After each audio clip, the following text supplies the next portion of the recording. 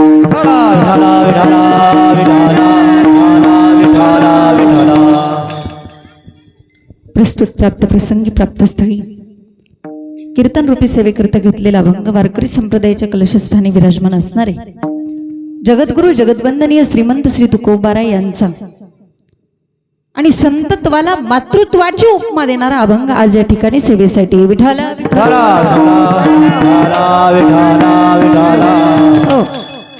तसं पाहिलं तर संतत्व हे खूप महान आहे आणि मातृत्व हे खूप लहान आहे, पण तरी पण संतत्वाला मातृत्वाची उपमा का? याचं कारण असं आहे, या जगाच्या पाठीवर मातृत्व एवढा दृष्टांत पण कोणता नाही, त्यामुळे संतत्वाला मातृत्वाची उपमा आहे. संतत्व किती मोठं आहे. अनुरेनुया थोकडा तुका कशाय म्हणा, तरी पण जगामध्ये आईसारखं नातं, आईसारखं प्रेम करणारं कोणतंच नातं नाही. त्यामुळे या आईची, या मातृत्वाची उपमा संतत्वाला दिलेली आहे. अभंगावरती चिंतन मांडण्यापूर्वी थोडासा परिहार देणं वक्त्याचं काम आहे, महत्वाचं आहे. आज या ठिकाणी ज्या निमित्ताने आपण सर्वजण उपस्थित झालेला आहात ते निमित्त म्हणजे आज या घोळवे परिवारातील असणाऱ्या मातोश्री कैलासवासी सौभाग्यवती मातोश्री वत्सला विठ्ठल घोळवे यांच्या प्रथम वर्ष श्राद्धाच्या निमित्ताने आजची ही कीर्तन सेवा आहे.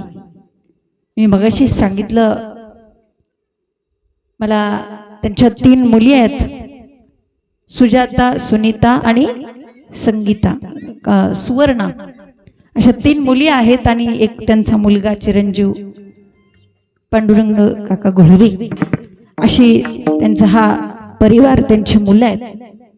मला सांगितलं की आई ह्या स्वभावाने खूप साध्या आणि सरळ होत्या. एक प्रेमळ असणारं हे व्यक्तिमत्व होतं, अतिशय साधं सरळ व्यक्तिमत्व. स्वतःच्या मुलावरती तर प्रेम कोणी करेल, परंतु दुसऱ्या मुलाला सुद्धा आपल्याच मुलाप्रमाणे समजणाऱ्या एक मोठ्या अंतःकरणाच्या या माता होत्या. आणि या माता जाऊन आज 1 वर्ष पूर्ण झालेलं आहे. ज्यांनी आपल्याला चांगलं ज्ञान दिलं, संस्कार दिले, चांगलं वळण लावलं. मला असं वाटतं की त्या मातेच्या उपकारातून आपल्याला कधीच उतराई होता येत नाही. आणि जिनं जन्म दिलाय त्या मातेचं ऋण आपल्याला कधीच आणि कधीच फेडता येत नाहीत. पण आजचं हे वर्ष श्राद्ध म्हणजे काय? तर आजचं हे वर्ष श्राद्ध म्हणजे त्या मातेच्या उपकारातून उतराई होण्यासाठी केलेला एक छोटासा प्रयत्न आहे, एक थोडासा प्रयत्न आहे. आज खऱ्या अर्थाने 3 मुलींसाठी, त्यांच्या कन्या आहेत 3 आणि त्यांचा एक चिरंजीव, यांना दुःख होणं हे स्वाभाविक आहे. त्यांच्या जीवनातून त्यांची आई जाणं म्हणजे, आज आई जाणं म्हणजे इतकं सोपं नाहीये. कारण ज्याच्या जीवनातली आई गेली, त्याच्या जीवनात त्याच्यावरती खरं प्रेम करणारं कुणीतरी गेलं. त्याच्या जीवनातला मायेचा समुद्र पूर्णपणे आटला. मला असं वाटतं की आई गेल्याशिवाय आईच्या प्रेमाची किंमत कळत नाही. म्हणून आज ही एकमेव ही यांची जी माता आहे, ती माता जाऊन आज 1 वर्ष पूर्ण झालेलं आहे. आणि या मातेसाठी या परिवाराने खूप सुंदर अशा पद्धतीने या ठिकाणी नियोजन केलं. सुंदर असं मंडप डेकोरेशन, साऊंड सर्व्हिस, या ठिकाणी कार्यक्रमासाठी उपस्थित असणारे सर्व साथ देणारे सर्व गायक मंडळी, आपल्या निंबोडीचे भजनी मंडळ, सर्व आमचे आदरणीय हरिभक्तपरायण परमपूजनीय शरद महाराज घोळवे, तसेच आदरणीय हरिभक्तपरायण बंडू महाराज, या ठिकाणी आदरणीय हरिभक्तपरायण जगदाळे महाराज, तसेच आवड मामा असतील, त्यानंतर आदरणीय आप्पाच म्हणतात ना, हा आप्पा बाप्पा असतील, त्यानंतर आमचे वनवे काका या ठिकाणी उपस्थित आहे. सर्वच आपण सर्व भजनी मंडळ, आमच्या वारकरी शिक्षण संस्थेतील सर्व विद्यार्थी, आमच्या कीर्तनासाठी साथ देणारे, आमच्या या संस्थेतील दोन्ही मुली आमच्या संस्थेचं भूषण आहे. तृप्तीताई आणि सायली या ठिकाणी ताई आहेत, वनवी ताई आहेत, सर्वच आमचे बाबा आहेत. सर्व या ठिकाणी उपस्थित आमचे बापू असतील ज्यांनी विना घेतलाय, आणि आमचे बंधू ज्यांची मृदंगाची गोड अशी साथ असते, जीवन महाराज दायगुडे. आता तुम्हाला सगळ्यांना माहिती आहे धावं, पण सर्वांची साथ, सर्वांची उपस्थिती आणि सर्वांच्या उपस्थितीमध्ये या ठिकाणी आपल्या कार्यक्रमाला प्रारंभ. विठाला विठाला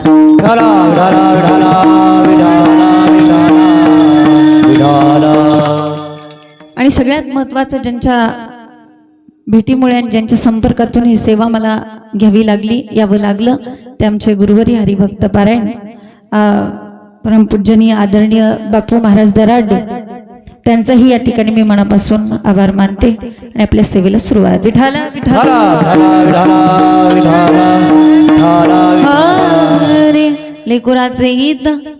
लेकुराचे हित वाहे माऊलीचे चित्त, ऐसी कळवळ्याची जाती करीला भावीण प्रीती. या भंगातून जगद्गुरु तुकोबारायांनी आईचं प्रेम, आईचं वात्सल्य, आई किती काळजी करते, आई कशी प्रेम करते, आई आपल्या लेकरासाठी काय करते, याचं वर्णन या अभंगामध्ये केलेलं आहे. आपण जर विचार केला तर तुकोबारायांच्या गाथ्यामध्ये जवळजवळ 127 अभंग फक्त महाराजांनी आईविषयी लिहिलेले आहेत, आणि त्यातला हा सगळ्यात महत्त्वाचा आणि सगळ्याच महत्त्वाचे अभंग आहेत, पण त्यात हा सगळ्यांच्या परिचयातला अभंग आहे. महाराज आई आपल्या लेकराचा किती विचार करते, जिच्या चित्तामध्ये फक्त आणि फक्त आपल्या मुलाचाच विचार असतो, ती आई. लेकुराचे हित कसं प्रेम करते आई, जिच्या प्रेमामध्ये कोणता स्वार्थ नाही, कोणता लोभ नाही, कोणतीही अपेक्षा नाही. या जगामध्ये एवढंच एक नातं, ऐसी कळवळ्याची जाती करीला भावीन प्रीती. बर ती आई नेमकं आपल्या लेकरासाठी करते तरी काय, पोटी भार वाहे त्याचे सर्वस्व हीच आहे, आपल्या उदरामध्ये त्या लेकराला वाढवते, त्यानंतर सुद्धा जन्म दिल्यानंतर त्याला चांगलं घडवते, त्याचं पालन पोषण करते, त्याला स्वतःच्या पायावरती उभं करते. महाराज ज्या पद्धतीने आईकडे आपल्या लेकराचं ओझ आहे, त्या पद्धतीने संतांकडे ह्या समाजाचं ओझ आहे. महाराज म्हणतात त्या पद्धतीने आमचं तुमच्यावरती ओझ आहे. तुका म्हणे माझे तुम्हा संतावरी ओझे. कुणाप्रमाणे आई प्रेम करते, संत प्रेम करतात. ऐसी कळवळ्याची जाती करी लाभावी न प्रीती. बघा संतांची आईची बरोबरी केली या अभंगामध्ये. फक्त आईचं प्रेम थोडं मर्यादित आहे असं म्हणाय काय हरकत नाही, कारण आई फक्त आपल्या लेकराचा विचार करते, पण संपूर्ण समाजाचा जे विचार करतात ते संत आहेत. म्हणून संतांचं प्रेम हे अमर्यादित आहेत. आपल्या संपूर्ण समाजाचे मायबाप कोण आहेत तर संत आहेत. तुम्ही संत माय बाप कृपावंत कायमी पतित कीर्तिवान, कायमी पतित कीर्तिवान, कायमी पतित कीर्तिवान, कायमी पतित कीर्तिवान. तुम्ही संत माया बाप कृपावंत, कायमी पतित कीर्तिवान, कायमी पतित कीर्तिवान. तुम्ही जगताय कृपावंत, कायमी पतित कीर्तिवान, कायमी पतित कीर्तिवान.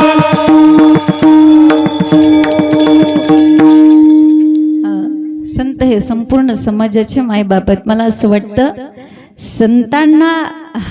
संतांना आपण नाही ओळखू शकत, नाही तुम्ही विश्वास ठेवू शकत संतांवर, पण निदान आपल्या आई वडिलांवरती तरी आपण विश्वास ठेवला पाहिजे. ज्या आई वडिलांनी आपल्यावरती संपूर्ण तारुण्य खर्च केलं, ते आई वडील जे सचेतन आपल्यासाठी सगळं काही करत असतात. कारण मला असं वाटतं की ज्यांना आईबाप कळाले ना त्यांना देव कळाला, पण ज्यांना आईबापच नाहीत कळत त्यांना देव कळणं कठीण आहे. तुम्हाला वाटत असेल ना देवाने तुमच्यावरती प्रसन्न व्हावं, वाटतं की नाही तुम्हाला देवाने तुमच्यावरती प्रसन्न व्हावं? अगोदर तुम्ही तुमच्या आई वडिलांना प्रसन्न करा, देव तुमच्यावर आपोआप प्रसन्न होईल. कदाचित देव प्रसन्न झाल्यानंतर गेलेले माईबाप तुम्हाला परत मिळतीलच का नाही याच्यात कुठेतरी शंका आहे. तुम्ही किती जरी आता देवाला प्रसन्न केलं, गेलेली आई तुम्हाला परत मिळेल का? नाही मिळणार. परंतु आई वडिलांना प्रसन्न करा, देव तुम्हाला आपोआप भेटेल. आणि पुंडलिकाने काय केलं? अगोदर आई वडिलांची सेवा केली आणि परब्रह्म उभे केले. पुंडलिके काय केले? आई वडिलांची सेवा केल्यानंतर देव आपोआप प्रसन्न होतो. हा महाराष्ट्राचा इतिहास आहे. पुंडलिकाचा आदर्श देणारा हा महाराष्ट्र आहे. पुंडलिकाचा, कुणाचा? पुंडलिकाचा. पण ह्या पुंडलिकाच्याच महाराष्ट्रामध्ये बर का महाराज, पुंडलिकाच्याच महाराष्ट्रामध्ये पुंडलिकाच्याच नावाने वृद्धाश्रम उभारली जातात. म्हणजे वृद्धाश्रमालाच नाव दिलं जातंय की भक्त पुंडलिक. काय दुर्दैवाची गोष्ट आहे की नाही? मला वाटतं अशी वेळ नाही आली पाहिजे किमान महाराष्ट्रावरती तरी वृद्धाश्रम उभारण्याची. मला वाटतं जे चांगले शिकून मोठे झाले, डॉक्टर, इंजिनियर, वकील, एवढे शिकून मोठे झाले, पण त्यांचेच माईबाप कुठे आहेत? तर वृद्धाश्रमात आहेत. आणि म्हणून आई वडिलांचं महत्व कळतं. आई वडील गेल्यानंतर ज्या दिवशी तुमच्या जीवनातली आई जाईल ना, त्या दिवशी तुमच्या जीवनात तुमच्यावरती खरं प्रेम करणारं कुणीतरी जाईल. त्या दिवशी तुमच्या जीवनातला मायेचा समुद्र पूर्णपणे आटून जाईल. म्हणून आईबाप जिवंत असेपर्यंत त्यांना जपलं पाहिजे. काही काही लोक माझ्याकडे येतात, मला म्हणतात, ताई आम्ही एकदा तरी आमच्या आईच्या, आमच्या वडिलांच्या गळ्यात पडून त्यांना सांगायला पाहिजे होतं की आमचं त्यांच्यावरती किती प्रेम आहे. अहो मग का नाही सांगितलं? आम्हाला काय माहिती इतक्या लवकर जातील, इतक्या लवकर त्यांचा मृत्यू होईल. म्हणून विनंती असेल प्रत्येकाला, आईबाप जिवंत असेपर्यंतच त्यांना जपा. बरं, त्यांना जपण्यासाठी फार काय लागत नाही. काय लागतं हो त्यांना जपण्यासाठी? ते काय तुम्हाला पैसे मागत नाही, ते काय तुम्हाला म्हणत नाहीत की आम्हाला 1-2 लाख रुपये द्या. काय नाही लागत हो. फक्त दिवसातून एकदा आईला विचारा, आई तू बरी आहे का? 2 प्रेमाचे आणि आपुलकीचे शब्द आणि म्हातारपणामध्ये सन्मानाची वागणूक, बस. आई बापाला दुसरं काही लागत नाही हो. नाही. आणि आज कलियुगामध्ये सगळ्यात श्रीमंत माणूस त्याला म्हणायचं ज्याच्याकडे अजून पण त्यांचे मायबाप जिवंत आहेत. कोणाला श्रीमंत म्हणता तुम्ही? एका कवितेमध्ये फार सुंदर वर्णन आलेलं आहे. स्वामी तिने जगाचा आई विना भिकारी, आई म्हणून कोणी आईस हाक मारी, ती हाक ऐकानी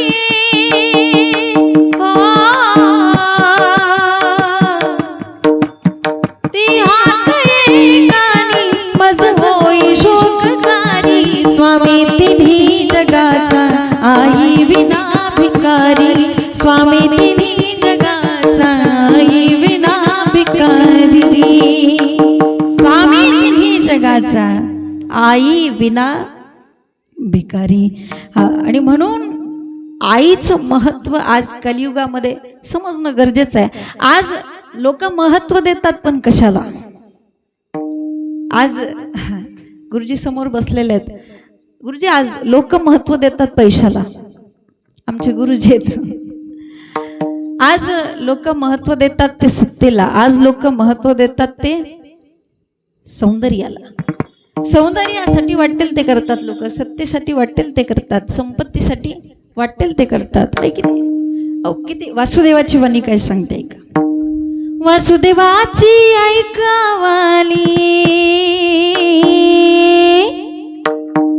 वासुदेवाची ऐकावानी जगात नाही रामर.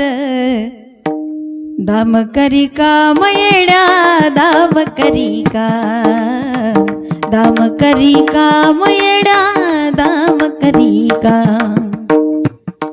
पैशाची जादू लय न्यारी, तान्या पुराला त्याची हाव, माई सोडून घेतय झेप, पैशाच्या मागुनी धाव, पैशासाठी सारी माणस,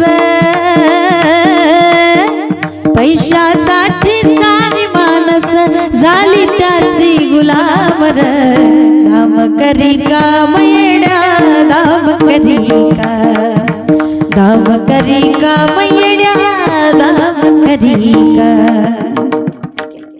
पैशासाठी माणसं एडी झाली आहे की नाही.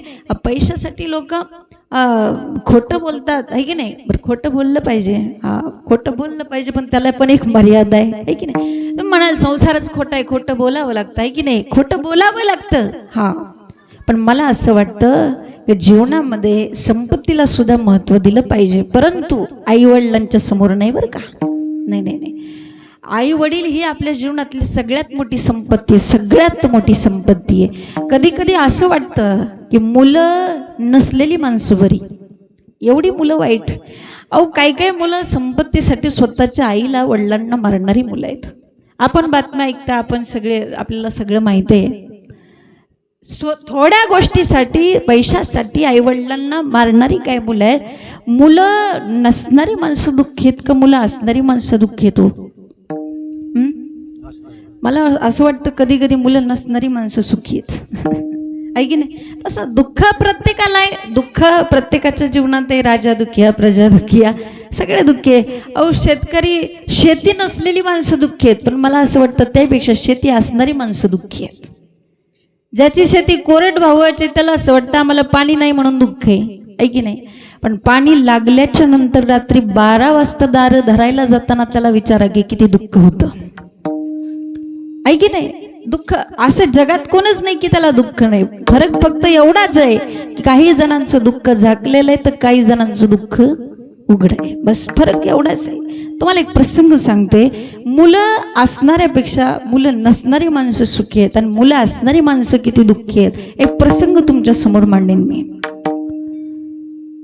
एक अत्यंत गरीब कुटुंब होतं, हलाखीची परिस्थिती होती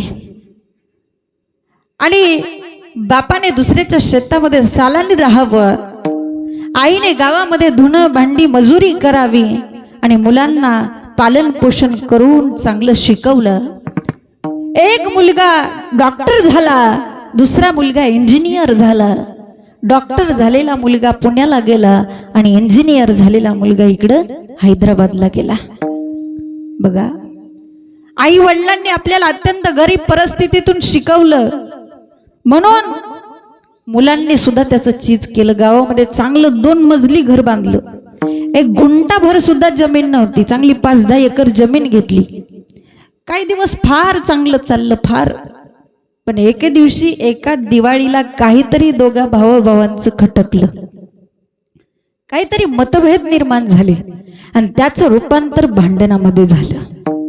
भांडण एवढं वाढलं, गावातल्या काही 4-2 प्रतिष्ठित माणसांना, जवळच्या माणसांना बोलवून घेतलं आणि त्यांनी सांगितलं, हे पहा आमच्या दोघांचं भांडण झालंय, आता आमचं पटत नाही, आम्हाला वेगळं राहायचंय, तुम्ही आमच्या वाटण्या करून द्या. गावातली सगळी प्रतिष्ठित लोक त्या ठिकाणी आली होती. सरपंच, तंटामुक्ती अध्यक्ष, पाटील, सगळ्यांनी बरोबर त्यांची वाटणी करून दिली. खल्लाकडची शेती याला, वरलाकडची शेती याला, ही गाडी त्याला, हे ट्रॅक्टर ह्याला, बरोबर वाटणी केली. एक सांगू का, वाटणी करत असताना जर चुकीची वाटणी केली तर कृमीभोजन नावाच्या नरकामध्ये जावं लागतं. भागवतामध्ये 28 नरकाचं वर्णन जडभरत राजाने रोहिदास नावाच्या राजाला सांगितलेलं आहे. त्यापैकी कृमीभोजन नावाचं जे नरक आहे त्याच्यामध्ये जावं लागतं. न्याय निवाडा करत असताना, वाटणी करत असताना जर चुकीचा न्याय निवाडा केला आणि एखाद्याच्या वाटण्याला जर झुकतं माप दिलं तर त्याचं काय होतं मला माहित नाही, पण वाटणी करणारा मात्र नरकात गेल्याशिवाय राहत नाही. त्यांनी सगळ्यांनी मिळून बरोबर वाटणी केली. आता त्यांनी म्हणायचं ही वाटणी कोण उचलणार, त्याने लगेच म्हणायचं आता ही वाटणी मी उचलणार. पुढची वाटणी आली की आता त्याने उचलली, आता मी उचलणार. हे मी तुम्हाला सगळं काय सांगते, कारण मुलं नसणाऱ्यापेक्षा मुलं असणारी माणसं किती दुःखी आहे त्याच्यासाठी हा सगळा पसारा मी तुमच्या समोर मांडतीये. सगळी वाटणी झाली, आता शेतीची वाटणी झाली, ट्रकची वाटणी झाली, घराची वाटणी झाली, गाड्यांची वाटणी झाली, घरातल्या भांड्याची वाटणी झाली. संपल्या आता सगळ्या वाटण्या, संपल्या वाटण्या सगळ्या. आणि आता ते सगळी लोक त्या दोन्ही मुलांना म्हणतायत, अरे बाळांनो, अरे संपल्या रे सगळ्या वाटण्या, आता फक्त एक सर्वात महत्वाची वाटणी शिल्लक आहे, सांगा कोण उचलणार? अरे या वाटणी सारखं महत्व जगातल्या दुसऱ्या कोणत्याच वाटणीला नाही. अरे एखादी 2 एकर शेती कमी आली तर ती पुन्हा घेता येईल, ट्रॅक्टर नाही तर त्याही पेक्षा मोठा ट्रॅक्टर घेता येईल, पण ही सर्वात महत्वाची वाटणी आहे, सांगा कोण उचलणार? दोघांपैकी एकाचाही हात पुढे होत नव्हता, एकही म्हणत नव्हता की ही वाटणी मी उचलणार. कदाचित तुम्ही सुज्ञ श्रोते आहात, तुमच्या लक्षात आला असेल, मी सांगण्याची आवश्यकता नाही, ती वाटणी फार महत्वाची होती, पण त्या वाटणीचं महत्व त्यांना कळत नव्हतं. आणि ती वाटणी होती आई वडिलांची. अरे सांगा कोण उचलणार ही महत्वाची वाटणी? अरे शेतीच्या वेळेस म्हणत होता मी उचलणार, घराच्या वेळेस म्हणत होता मी उचलणार, आता ही वाटणी कोण उचलणार? थोरल्याला म्हटलं, अरे तुझा मान आहे बाबा, उचलशील का? त्याने सांगितलं, माझा फ्लॅट लहान आहे, माझ्या फ्लॅटमध्ये मी आणि माझी 2 पोरं सोडून 4था 5वा माणूस राहू शकत नाही. धाकट्याला विचारलं, रे त्याने नाकारली, किमान तू तरी. त्याने सांगितलं, माझं पण रो हाऊस लहान आहे, माझ्या पण रो हाऊस मध्ये हे राहू शकत नाहीत, मी ही वाटणी उचलू शकत नाही. दोघही वाटणी उचलायला तयार नाहीत. एका कोपऱ्यामध्ये म्हातारी बसले होते, त्यांच्याकडे पाहत होते, डोळ्यामध्ये अश्रू आणले होते, पण त्यांना विश्वास होता की गावातली 4-2 माणसं आमची काहीतरी व्यवस्था करतील. महाराज तुमच्यासारख्याने जावं आणि त्यांना धीर द्यावा, बाबा काही काळजी करू नका, आम्ही तुमची व्यवस्था करून देऊ. तेव्हा गावातल्या एका प्रतिष्ठित माणसाने एक पर्याय काढला. कोणता पर्याय काढला? अरे का रे ही वाटणी उचलत नाही? म्हटले काय झालं? त्यांनी सांगितलं, आमच्याकडे एकदाच 2 माणसं वाटली तर आमच्याकडे ऍडजस्टमेंट होत नाही, त्यामुळे आम्ही ही वाटणी उचलू शकत नाही. रे मग आपण एक काम करू ना, म्हटले आपण एक असा पर्याय काढू. एक मधला मार्ग काढला एका गावातल्या माणसाने. ते म्हटले एक काम करा ना, म्हटले असं करा ना, एकाकडे बापाला देऊन दुसऱ्याकडे आईला देऊ. खरं तर हे खूप मोठं पाप आहे बरं का. मायबापांची ताटातूट करणं, आई वडिलांची पती पत्नीची ताटातूट करणं म्हणजे एवढं सोपं नाहीये, खूप मोठं पाप आहे. तुम्ही रामायण ऐकत आहात, रामायण ऐकत असाल. रामायणामध्ये तुम्ही एक प्रसंग ऐकला असेल, जेव्हा सीता माता लहान होत्या, लहान असताना जनकपुरीमध्ये एक व्यापारी आपल्या पिंजऱ्यामध्ये पोपट मैनेला घेऊन जात होता. पोपट मैनेची गोष्ट तुम्हाला माहिती असेल. आणि जात असताना सीता मातेने त्या पिंजऱ्यातल्या पोपटाकडे, मैनेकडे पाहिलं आणि त्या व्यापाऱ्याला विचारलं, दादा या पोपट मैनेची किंमत काय? व्यापाऱ्याने सांगितलं फक्त 200 रुपये. सीता माता म्हटलं, याच्यातला पोपट मैना बोलतात का? विचारल्यानंतर व्यापाऱ्याने सांगितलं, याच्यातला पोपट छान बोलतो, पण मैनेला मात्र बोलता येत नाही.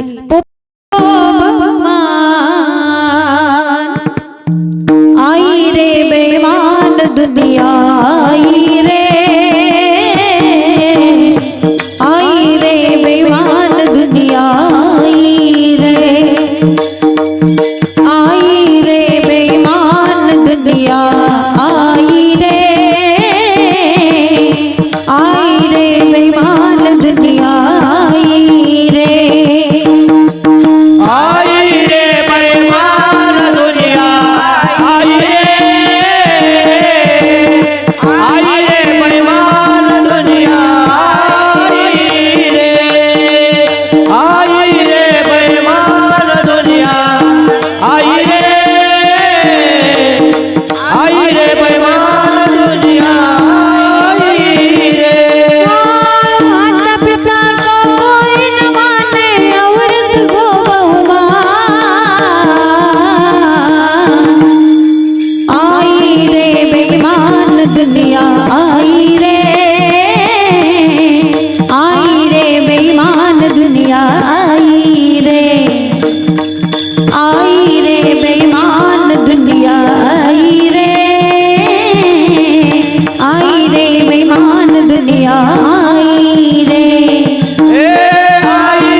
पण जीवनामध्ये ज्या आईवडिलांनी आपल्याला लहानपणी तळहाताच्या फोडाप्रमाणे जपलं, त्या माईबापांना म्हातारपणामध्ये चांगली वागणूक देणं, त्यांचं सांभाळ करणं हे प्रत्येक मुलाचं कर्तव्य आहे.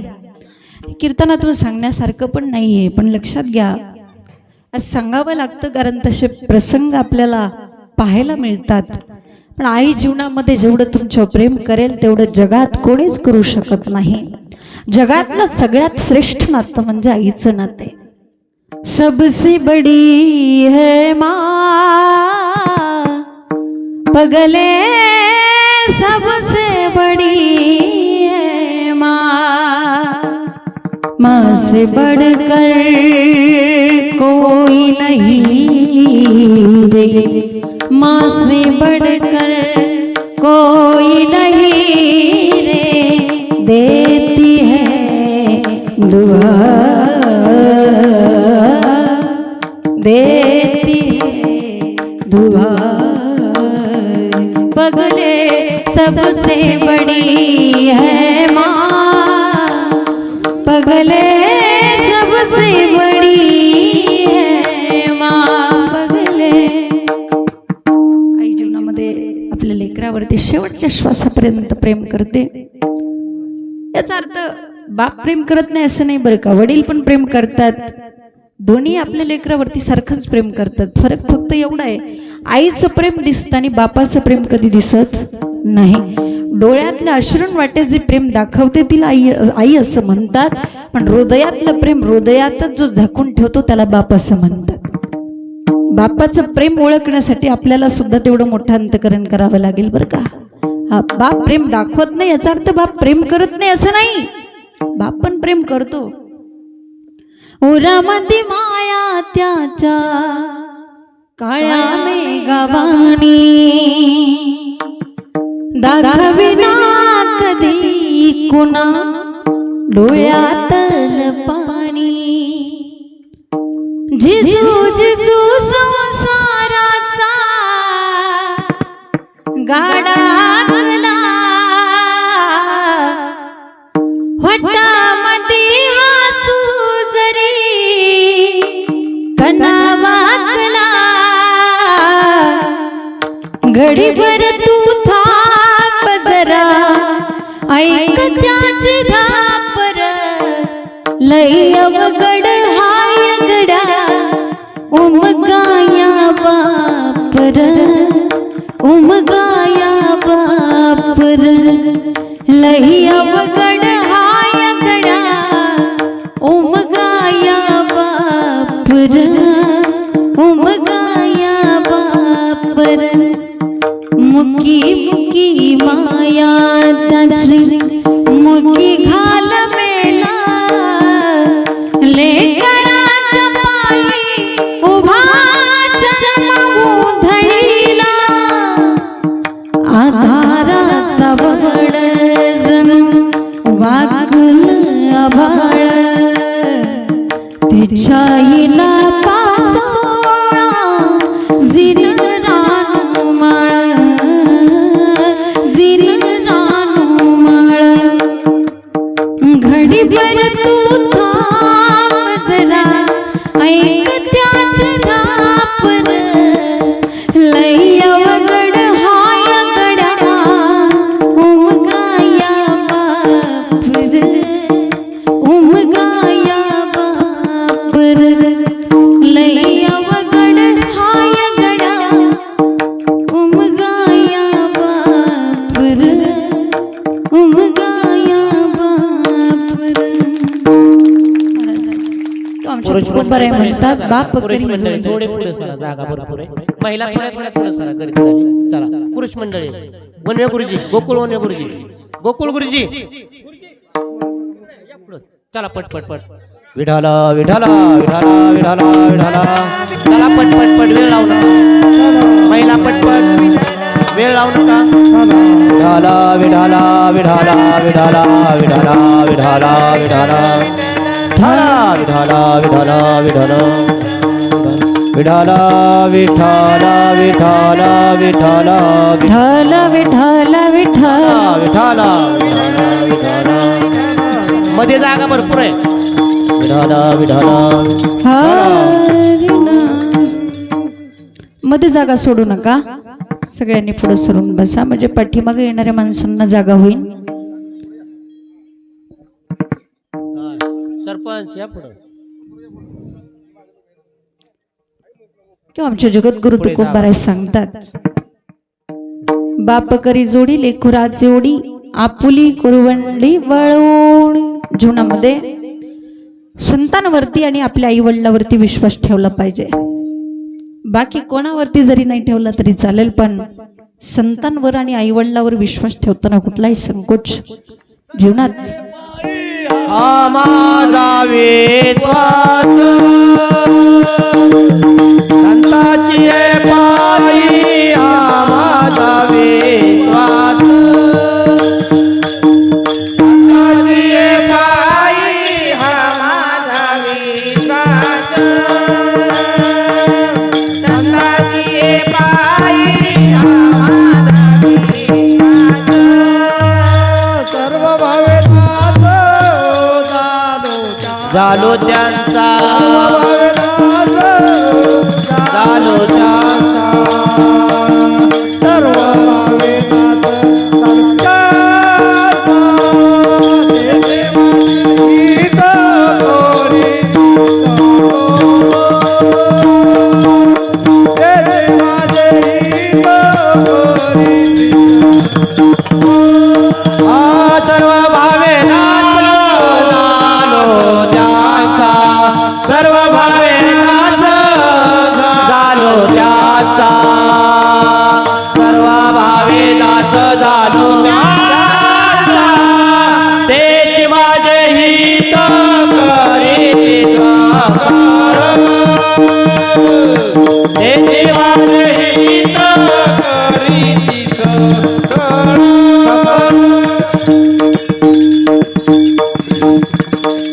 संताचे पायी हा माझा विश्वास सर्व भावे दास झालो त्यांचा. संतांवरती विश्वास ठेवला पाहिजे, आईवडिलावरती विश्वास ठेवला पाहिजे. आता काही गोष्टीवरती विश्वास ठेवावा लागतो, तो भाग वेगळा आहे. म्हणजे काही गोष्टीवरती ठेवावा लागतो विश्वास. ड्रायव्हरवरती विश्वास ठेवूनच आपण गाडीमध्ये बसतो की हा आपल्याला इथं इथं नेऊन पोहोचवेल. कारण काही ड्रायव्हर असे असतात की ते बऱ्याच जणांना वर पोहोचवतात. म्हणून काही गोष्टीवरती विश्वास ठेवावा लागतो, पण आई वडिलांवरती संतांवरती विश्वास ठेवताना कुठलाही संकोच कधी मनामध्ये करायचा नाही. कारण त्याची माझे हित करती सकळ. जगामध्ये आपलं हित माहित नाही, कोणाला माहिती असेल कोणाला नसेल. जगात काही लोक अशी आहेत, 4 प्रकारचे लोक आहेत, 4 प्रकारचे वर्ग आहेत. एक वर्ग असा आहे जो स्वतःचं हित करत नाही, दुसऱ्याचं हित होऊ देत नाही. दुसरा वर्ग स्वतःच्या हितासाठी दुसऱ्याचं नुकसान झालं तरी चालेल. तिसरा वर्ग स्वतःचं हित करतो, दुसऱ्याचाही फायदा करतो. आणि चौथा वर्ग दुसऱ्याच्या हितासाठीच या ठिकाणी येतो, तो वर्ग आहे संताचा. आम्ही वैकुंठवासी आलो याचे कारण बोलिले जे ऋषी साच भावे वरताया साच भावे वरताया झाडू संताचे मार्ग आडराणी भरले जग. हा येथे उपकारासाठी दुसऱ्याच्या हितासाठीच या ठिकाणी आले ते संत आहेत. पहिला वर्ग मी तुम्हाला सांगितला, स्वतःचं हित करत नाही, दुसऱ्याचं हित होऊ देत नाही. माऊली म्हणतात ना, माऊलींची ओवी, आपण अंगे जळे आणि नागवी जगाचे डोळे पतंग जैसा सळे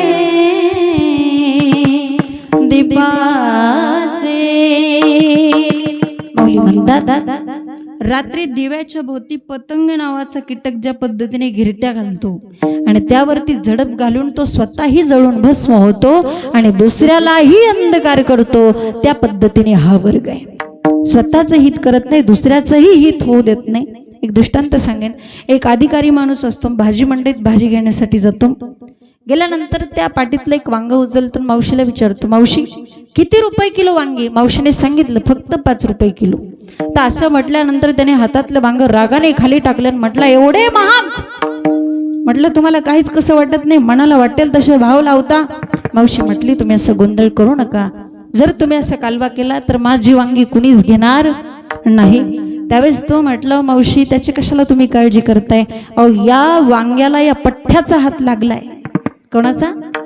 या पठ्ठ्याचा हात लागलाय. आणि ज्या ठिकाणी माझा हात लागतो त्या ठिकाणी काही शिल्लक राहत नाही. मावशी म्हटली, अगं बाई एवढी काय तुमच्या हातामध्ये जादू आहे? त्याने सांगितलं, मावशी याच हाताने मी माझी 100 एकर जमीन घालवली, तिथं तुमच्या एवढ्याशा वांग्याची काय किंमत आहे?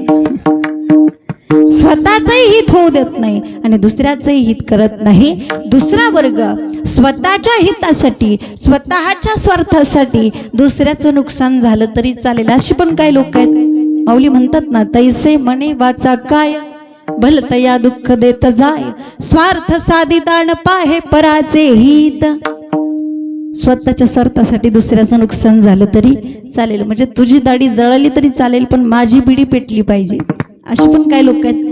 तिसरा वर्ग समाजामध्ये असा आहे, स्वतःचंही हित करतो, दुसऱ्याचंही हित करतो. उदाहरण सांगते, जसं गंगा ही प्रवाह रूपाने वाहत असते, त्यावेळेस तिच्यामध्ये अनेक लोक स्नान करतात, पवित्र होतात. स्वार्थ फक्त एकच आहे, समुद्राला जाऊन मिळायचंय.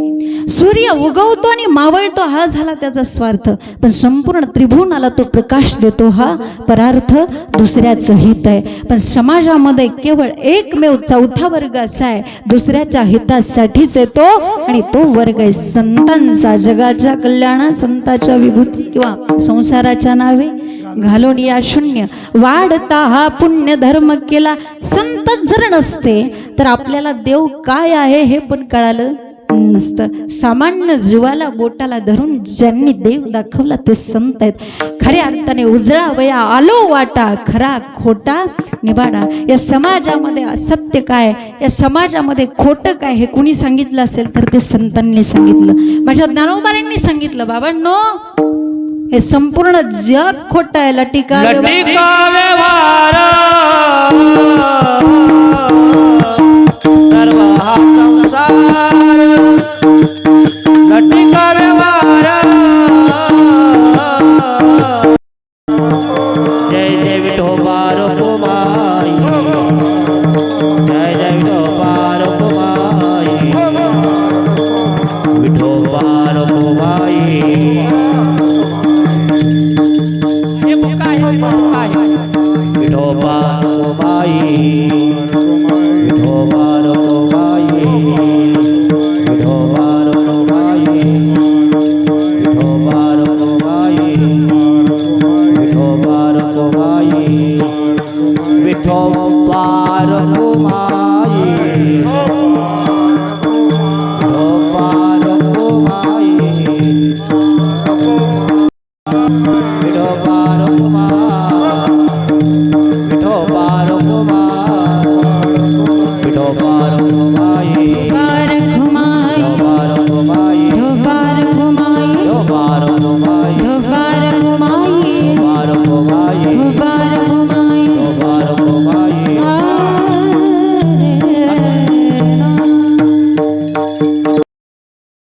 भावीण प्रीती पोटी भार वाहे, त्याचे सर्वस्व हीच आहे.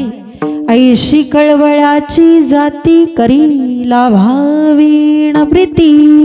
ती आई नेमकं आपल्या लेकरासाठी काय करते? पोटामध्ये त्या लेकराचा भार वाहते. आपल्या स्वतःच्या उदरामध्ये त्या लेकराला 9 महिने ठेवते आणि 9 महिने आपण प्रत्येक जण आईच्या उदरामध्ये असताना त्या आईने घेतलेला प्रत्येक श्वासातला श्वास ते गर्भातलं मूल घेतं. आईने खाल्लेल्या प्रत्येक घासातला घास ते गर्भातलं मूल खातं आणि बाळ जन्माला येतं. 9 महिने पूर्ण झाल्यानंतर, बाळ जन्माला आल्यानंतर घरातल्या आमच्या माता काय करतात? त्याचे टाळू भरतात, त्याला नावधू घालतात. नावधू घातल्यानंतर त्याला एका कोरड्या बाळुत्यामध्ये गुंडाळलं जातं आणि कोरड्या बाळुत्यामध्ये गुंडाळून आजी त्याला कुणाकडे दिलं जातं? त्याच्या आईकडे दिलं जातं. कशासाठी हो? ज्या वेळेस ते बाळ या जगामध्ये येतं त्यावेळेस त्या बाळाला या जगातलं कोणतं तरी अन्न चालतं का? श्रीखंड चालतो, बासुंदी.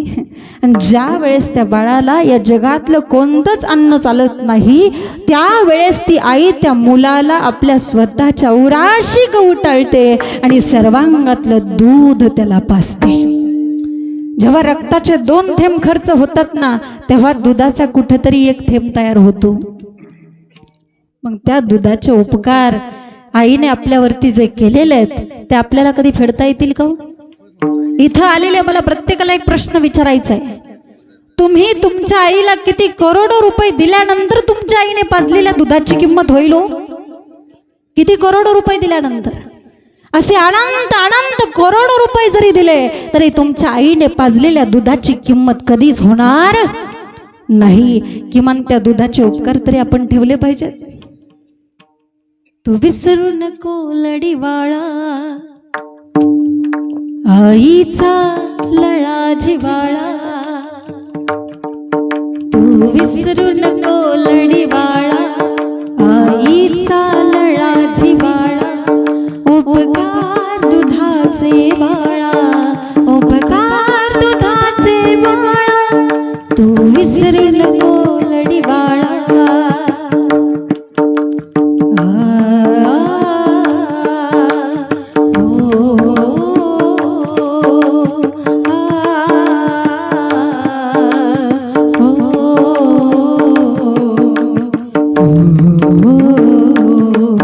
तू विसरू नको लडीवाळा, आईचा लळा जिवाळा. तू विसरू नको लडीवाळा, आईचा लळा जिवाळा. उपकार दुधाचे बाळा, उपकार दुधाचे बाळा, उपकार दुधाचे बाळा. त्या आईच्या दुधाचे उपकार जीवनात कधीच कोणाला फेडता येत नाही.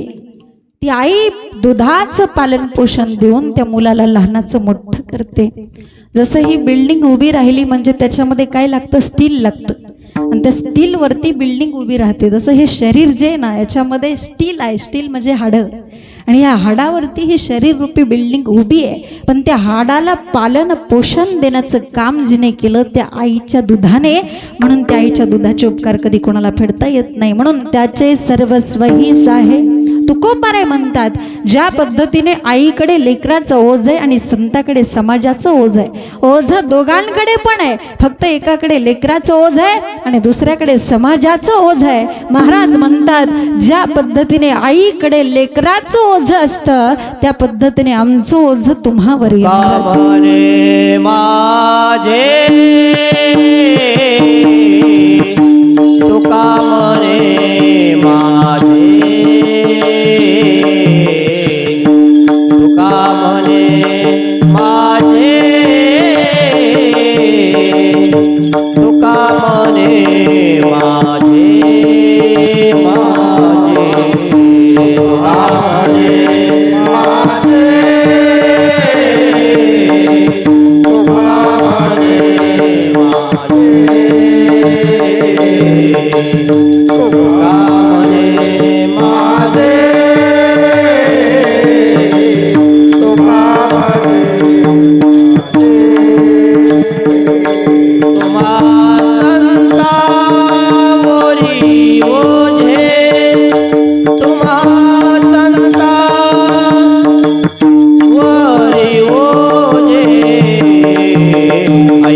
कलवऱ्याची जाती,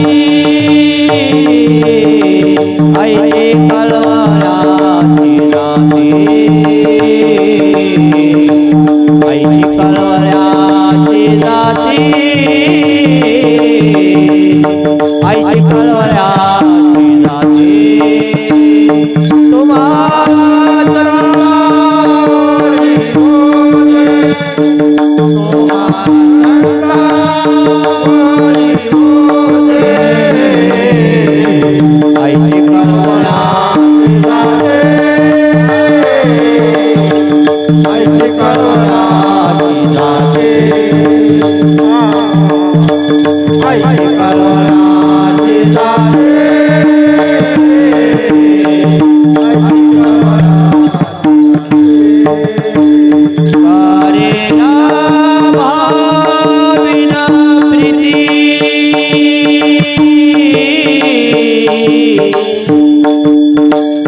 आ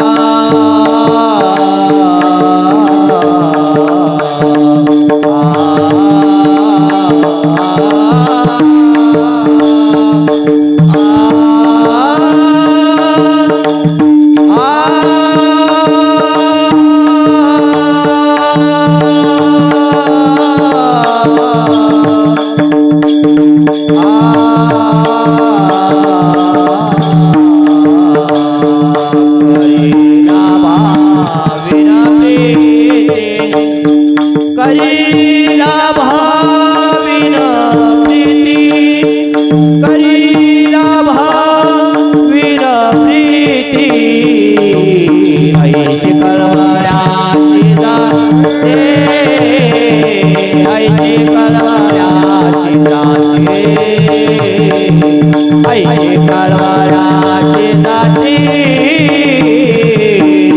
आईची कळवळ्याची जाती.